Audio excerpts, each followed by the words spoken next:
Anne Boleyn's rise was unlike anything England had seen before. Henry VIII had been married to Catherine of Aragon for more than 20 years when he began pursuing Anne. Anne refused to become the king's mistress and instead demanded marriage. That decision triggered a political crisis that ultimately led Henry to break with the authority of the Pope, beginning the English Reformation and creating a new national church under the control of the king. To her supporters, Anne was a bold reformer who encouraged religious change and new ideas. But to her enemies, she was the woman responsible for separating England from the Catholic world and humiliating a beloved queen. Her rise created resentment among many powerful figures at court. Anne Boleyn was Queen of England for 1,083 days. From her coronation on June 1, 1533, to her execution on May 19, 1536. And the last weeks of those days were not the story of a woman who had finally run out of the qualities that had taken her to the top. They were the story of a woman who had been targeted by men who were patient, by men who were organized, by men who had been waiting for years for the precise moment when the king's protection would be thin enough to move through. This is the story of those men, what each of them wanted, how those wants converged in the spring of 1536 into something that moved faster than she could respond to. Because this was not a failure, it was an operation. And there is a difference. There is a very important difference. London, 1536. To understand what was done to Anne Boleyn, it is necessary first to understand the world she was operating in.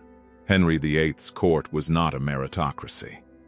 It was not a place where competence and royal favor provided reliable protection. It was a place where factions formed and dissolved in the space of weeks, where information was a weapon and loyalty was always provisional, where the only durable form of safety was being indispensable to the right person at the right moment, and where the moment you ceased to be indispensable, the people who had been waiting for exactly that moment began to move. Henry had been on the throne since 1509, 24 years by the time we reach 1533. And in that time, the people around him had learned certain things about how to survive. They had learned that Henry was brilliant and mercurial and capable of self-deception on a scale that had to be witnessed to be believed. They had learned that he required the hero's role in every story, including the stories where he was demonstrably the villain. They had learned that direct opposition was fatal, but that working with his existing inclinations, nudging them, shaping them, feeding them the interpretation he was already inclined toward, was how you moved him without appearing to move him at all. They had also learned something about Anne Boleyn. They had learned that she was not manageable, that she was not the kind of queen who would smile and manage her household and remain decoratively absent from policy. She had opinions. She expressed them. She protected the people she wanted to protect, and opposed the people she wanted to oppose with a directness that made every faction in the court nervous, not because she was wrong, but because she was effective. And an effective queen is a queen who can be dangerous to people whose interests do not align with hers. The people who found her most dangerous had spent years watching her grow stronger. They had been waiting for the moment when the king's protection would thin enough to act. In the spring of 1536, they decided that moment had arrived. There were 3 factions, and what made them lethal was not the strength of any one of them. It was the convergence, the fact that 3 separate sets of interests found a common purpose at exactly the right moment, like tributaries joining a river. Understanding each one separately is how you understand the force of what they produced together. Start with Thomas Cromwell, because the story requires it. Cromwell was the son of a Putney blacksmith, or possibly a clothier. The records are not precise, and Cromwell himself was not the kind of man who dwelt on his origins. In the rigid hierarchy of the Tudor court, where birth determined your position in every room you entered, he was permanently an outsider. Every nobleman he negotiated with, Every bishop he outmaneuvered. Every earl whose estates he reorganized in the service of the crown. They all knew where he had come from. And they used it against him in the small, persistent ways that social hierarchies use such things. The hesitation before full courtesy. The raised eyebrow. The remark made just within earshot. What Cromwell had, in place of birth, was something more useful in the world he actually inhabited. He had an administrative intelligence that was without parallel in England at the time. He could read a political situation with a clarity that was almost clinical. He could identify what the king needed, what the king would eventually want, and how to position himself to be the person who provided it. And he could do this before the king had fully articulated it himself. By 1536, Cromwell was Henry's chief minister. He had built that position partly on the foundation of Anne Boleyn's patronage. She had supported him, promoted him, used her influence with the king on his behalf in the years when he was still assembling his power. He owed her a political debt that was real, and that he was fully aware of. He destroyed her anyway. Here is what changed. The first thing is the monasteries, which tends to get overshadowed by the more dramatic elements of the story, and should not. Henry's break with Rome had opened an extraordinary possibility. The dissolution of the monastic houses, which were wealthy, which were politically complicated, and which could be stripped of their assets and redistributed. Cromwell was the primary architect of this plan. He understood it as the defining opportunity of the reign, and he was right. The dissolution transformed the distribution of land and wealth in England in ways that lasted for centuries. But Anne opposed his approach. Not reform itself. Anne was a genuine religious reformer, not performatively, but substantively. She had protected Protestant preachers, encouraged the translation of Scripture into English, pushed hard for a break with the theological conservatism of the old church. What she opposed was what Cromwell was doing with the monastic wealth, funneling it into the royal treasury and distributing it to the king's political allies. She wanted it redirected toward education, toward genuine religious reform, toward the vision of what the break with Rome should actually produce. They clashed about this, openly.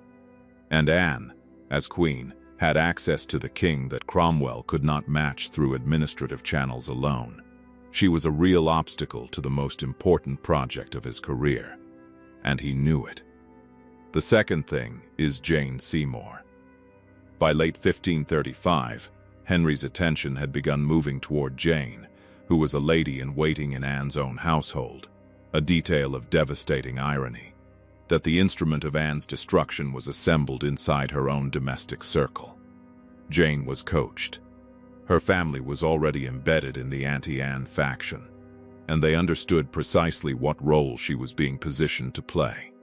When Henry sent her a letter and a gift, her brother Edward Seymour was present in the room, and Jane was instructed to return the letter unopened with a practiced speech about her honor. That is not the behavior of a woman surprised by royal attention. It is a performance, a very deliberate one. But the performance was working. Henry was watching Jane with the particular soft focus of a man who has decided to fall in love, and Cromwell could see it. He understood what it meant, that a new marriage was forming in the king's mind, and that a new marriage required a vacancy. Creating the vacancy was something Cromwell could do. The third thing was Anne's miscarriage in January 1536. She had miscarried before. But this one was different. The foetus, by some accounts, appeared to be male, though accounts vary. And Henry's response was not grief. It was withdrawal. A cold, almost calculating stillness. He was heard to say that he could see he would have no sons by Anne. Whether this is verbatim or a courtier's approximation cannot be known, but the sentiment it captures is consistent with everything else recorded about his state of mind in those weeks. Here is what Cromwell saw. Watching that response, the protection Anne derived from Henry's favor was thinning. Not gone, Henry still felt the complicated weight of a relationship that had consumed a decade of his life. had dismantled his marriage, had broken his church. But the emotional architecture was shifting. And Cromwell, whose entire existence depended on reading that architecture correctly, began to plan. The second faction was the conservative Catholic coalition, the supporters of Catherine of Aragon and her daughter Mary. And their story begins with a death. Catherine of Aragon died on January 7, 1536, the same month as Anne's miscarriage, the same month that Cromwell began his calculations. This concentration of events is not coincidental. It is the precondition for everything that followed. As long as Catherine was alive, the factional alignment of the court had a stable shape. Her supporters had a purpose: protect the legitimate queen, resist the annulment, maintain Mary's claim. But Catherine's death dissolved that purpose and left the faction that had formed around her needing somewhere to go. The most natural destination was the rehabilitation of Mary, and Mary could not be rehabilitated without the destruction of the woman whose existence made her illegitimate. Anne and Mary's legitimacy were logically inseparable. One could only be restored by dismantling the other. The conservatives understood this clearly. The figure who represents this faction most vividly in the historical record is Eustace Chapuis, the imperial ambassador, who had been Catherine's most consistent advocate and who documented the machinations of the English court in dispatches to the Holy Roman Emperor Charles V that survive as one of the most extraordinary windows into the Tudor world. Chapuis hated Anne Boleyn with a consistency and a depth that comes through in every line he wrote about her. He called her the concubine. He described her as a usurper, a heretic, the woman responsible for Catherine's suffering and England's corruption. His hatred was genuine, and his connections were real. The level of insider knowledge in his dispatches suggests a man who was not merely observing the anti-Anne faction, but actively participating in it. In April 1536, Cromwell met with Chapuis. The exact content of that meeting is not fully known. What is known is that shortly after it, the machinery against Anne began to move. Two men with no natural reason to trust each other had found a common purpose, and that alignment, combined with the Howards, was enough. The Howards are the most psychologically complex element of the plot, because they were Anne's own family. Thomas Howard, the Duke of Norfolk, was her uncle. He had been one of the primary architects of her rise, had seen in his niece's relationship with the king an opportunity to extend Howard power at the heart of the English court, and had cultivated that opportunity with the thoroughness of a man who understood precisely what proximity to royal favor was worth. He had supported her, promoted her, maneuvered on her behalf. But Norfolk's support had always been conditional on its serving Norfolk. He was not a man of personal loyalty. He was a man of personal interest, which is a different and in many ways more reliable quality, because it means his behavior was always predictable once you understood what he wanted. By 1536, what he wanted had changed. The theological conservatism that had made him uneasy with Anne's reform associations was one factor. The family's perpetual positioning for the next royal marriage was another. The Howards already had a cousin who could be placed in the Queen's household, and a new marriage meant new opportunities. But the simplest and most important factor was this: he could see that Anne was losing the king, and in Tudor England, the safest position relative to someone losing royal favor is as far from them as possible. What Norfolk contributed to the plot was legitimacy.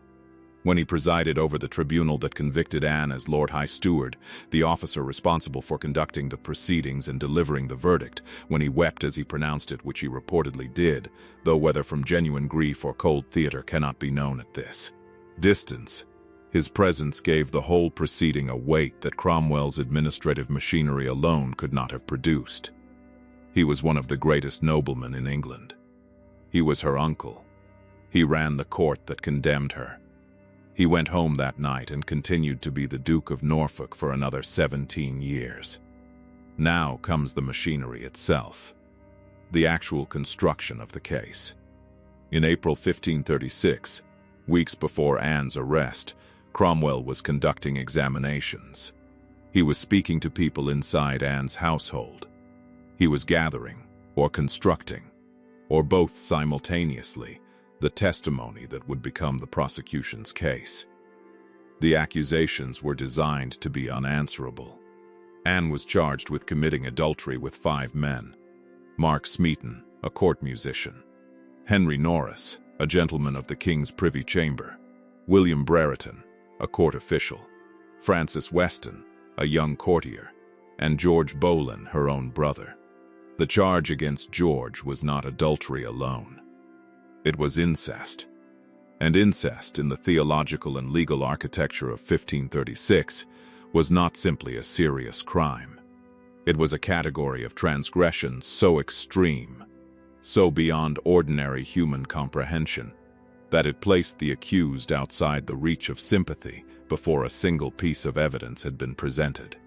Consider what is actually being claimed here.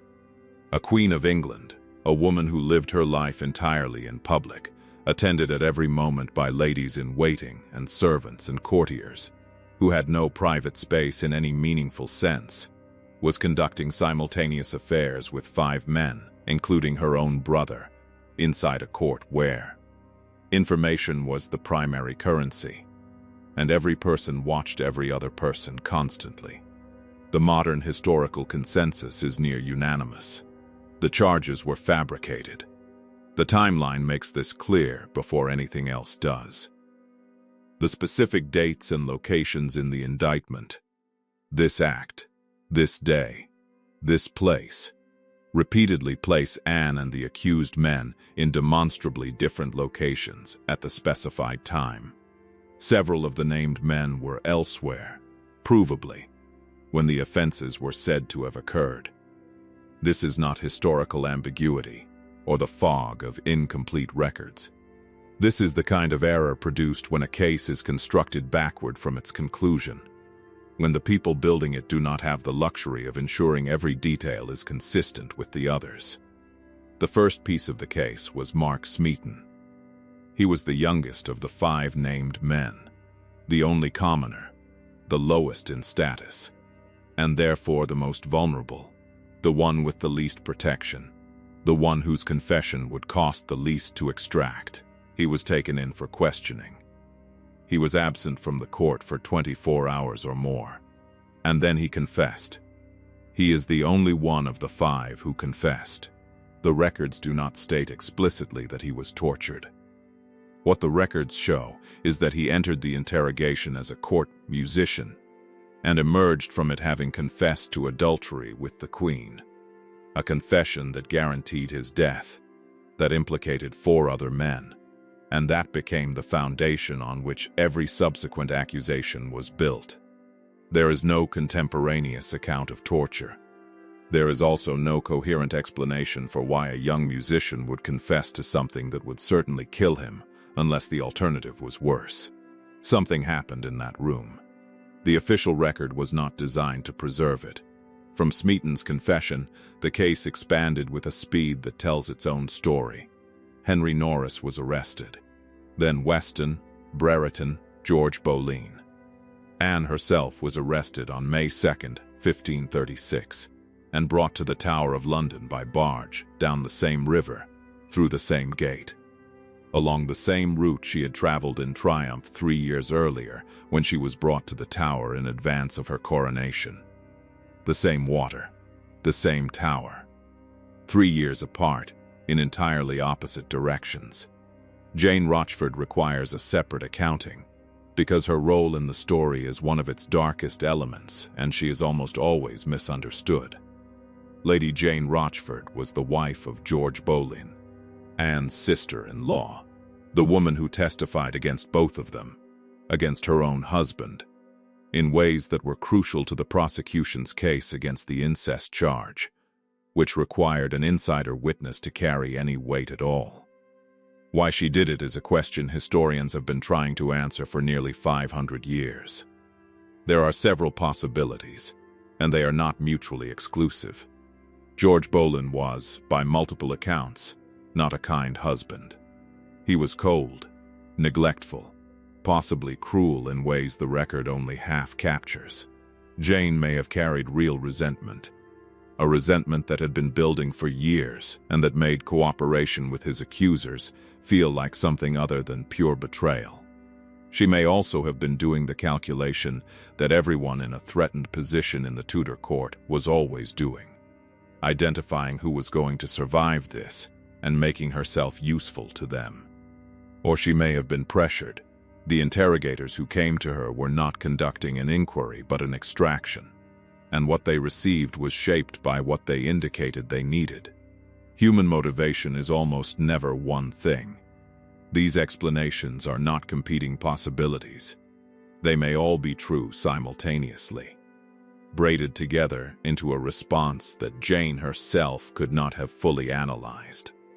Here is what is known about what her testimony cost her.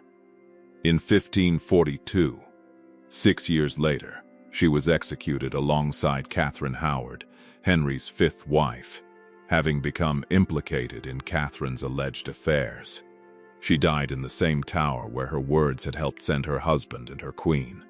She had cooperated with the machinery of the Tudor court, and the machinery had eventually turned on her, which was what the Tudor machinery did to everyone who served it long enough. Whatever she thought she was doing in 1536, it did not keep her safe. The trial was held on May 15, 1536, in the Great Hall of the Tower of London. 2,000 people attended. 2,000 people watching a Queen of England answer charges of adultery, incest, and conspiracy against the king's life. A jury of peers presided over by her uncle Norfolk, who sat as Lord High Steward, the officer who conducts the proceedings and formally delivers the verdict. He was not merely one peer among many. He ran the court. Also present on the jury was Henry Percy, the man who had once wanted to marry Anne, before the king had intervened and redirected the course of her life. The evidence read aloud in the Great Hall, the Queen listening. The jury deliberated for 15 minutes. 15 minutes. For a case that, if it had been genuine, if the crimes had actually occurred, would have required weeks of careful examination to assess. Guilty. Norfolk delivered the verdict himself. The man who had presided over the machinery he had helped build pronounced the word that ended his niece's life. He reportedly wept as he did it, though whether from genuine grief or cold theater cannot be known at this distance. The 5 men were executed 2 days later, on Tower Hill. George Boleyn died with a composure that the crowd reportedly found remarkable. He maintained his innocence, expressed his faith, died as a man who knew he was innocent dies, when dying well is the only thing left available to him. Anne was executed on May 19th. On Tower Green, inside the tower, not at the more public Tower Hill, a smaller ceremony, a more contained ending. She had requested a swordsman rather than an axeman, because a clean sword stroke is quicker than an axe, and she was specific about this, which says something precise about the quality of her composure in those final days. The swordsman was brought from Calais. On a gray May morning, Anne Boleyn knelt in the straw, placed her neck forward, and the 1,000 days were over. Henry VIII announced his intention to marry Jane Seymour the following morning. He married her 11 days later. Here is the question that sits at the center of the entire story and does not resolve cleanly. Did Henry know? Not. Did he sign the death warrant? Because yes, he signed it. Did he know, somewhere underneath the official version he had been handed, that the woman he was executing was innocent? That the charges had been constructed? That the evidence had been managed? That the 15-minute verdict was the conclusion of a process designed to produce a conclusion, not discover the truth? The answer is that it cannot be known with certainty. It probably cannot ever be known. What can be known is this: Henry was capable of extraordinary and possibly genuine self-deception. He had convinced himself that his marriage to Catherine of Aragon had been spiritually invalid, not as a legal argument, but as something he actually believed. He had convinced himself that Thomas More's refusal to swear the supremacy oath was a personal betrayal rather than a matter of conscience. He had a psychological architecture that consistently placed him in the role of the wronged party, the patient man whose trust had finally been exhausted, the husband and king who had done everything right and been failed by the people around him. It is possible that Cromwell and the faction around him gave Henry a story: the deceived husband, the faithless queen, the betrayal that justified everything, and that Henry took that story and made it his, not because he investigated it and found it credible, but because it answered something he needed answered. Because it freed him from Anne, freed him to marry Jane, allowed him to be the victim of events rather than their architect. What is hardest to set aside is the speed. The morning after the execution, he announced his intention to remarry. 11 days later, he was married. That is not the behavior of a man processing genuine betrayal. It is the behavior of a man who had been waiting for a door to open and walked through it before the sound of it had finished echoing. He knew something. More than that cannot be said with confidence. But he knew something.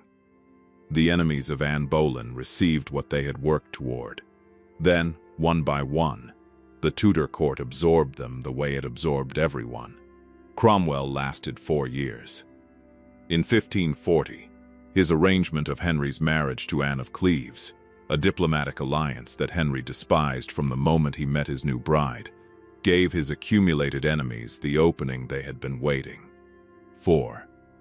He was attainted, condemned by Parliament without trial, using the same instrument he had helped develop for use against others. He died on Tower Hill on July 28, 1540. The execution was, by multiple accounts, botched, the machinery he had built and used and sharpened failing him at the last, in the most immediate way available. Norfolk survived with a durability that approaches the supernatural given the quantity of conspiracies he had participated in.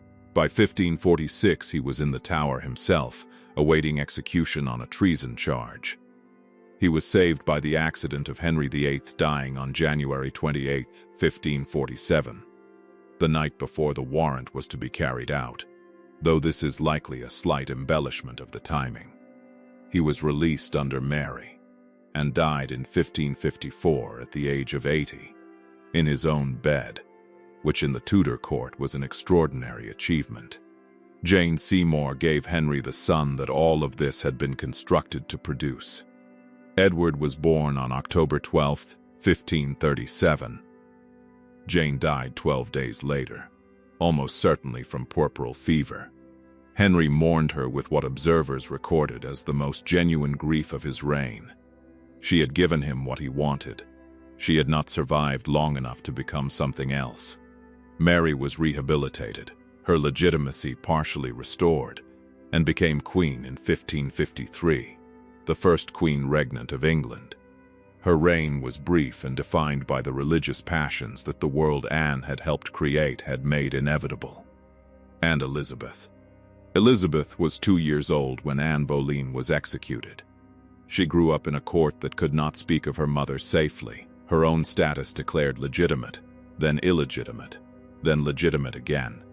The uncertainty of her existence running beneath every year of her childhood like a current that never fully stilled. She became queen in 1558. She reigned for 44 years. She never married. She committed to nothing irrevocably. She kept every faction at a managed distance, made herself impossible to fully possess by any alliance, died at 69, having outlasted every person who had ever attempted to control her. Something in the wariness of Elizabeth, the particular ferocity with which she protected her independence, the way she watched every room she entered as if she were running a continuous assessment of where the exits were and who was standing nearest to them, came from somewhere that cannot be. Reached through the official record.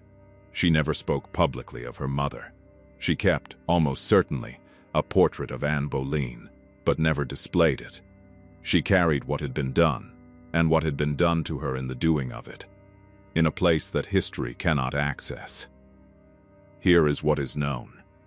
She had grown up in a court full of the people who had built the case against her mother. She had shaken their hands and attended their dinners, and accepted their counsel, and smiled at the appropriate moments.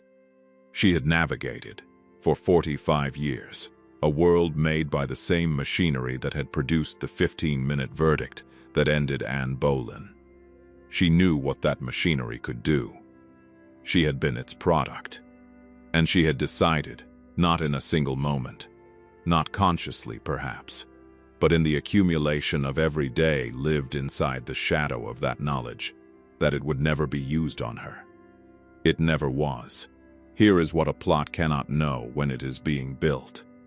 It cannot know what it produces. The men who assembled the case against Anne Boleyn in the spring of 1536, Cromwell with his administrative genius, Norfolk with his dynastic calculation, Chapuis with his imperial mandate, the conservatives with their religious anxiety, were all working toward specific concrete ends. They wanted Anne removed. They wanted Henry free to remarry. They wanted the reform faction weakened and the conservative faction restored, and the court reorganized around a new queen who would be less formidable than the last one. They got most of what they wanted. In the short term. What they could not have anticipated was the daughter. The 2-year-old left behind in the wreckage, declared illegitimate, moved from household to household through the years of a precarious childhood, growing up in the aftermath of what had been done, and learning from that aftermath things no tutor had intended to teach. The men who destroyed Anne Boleyn understood power in the only language the Tudor court recognized: faction, favor, access, the management of a king's inclinations. They were very good at all of it. They had demonstrated exactly how good. What they had not understood was what they were leaving behind, what the child in the wreckage would become, what she would remember, and what she would do with the remembering, across 45 years of a reign they would not live to see. Anne Boleyn was executed as a traitor. Her daughter ruled England for 44 years and is remembered as one of the great monarchs in the history of the world. Her mother did not survive the machinery. Elizabeth learned to be faster than it. That is the legacy. That is what could not be taken away. That is everything.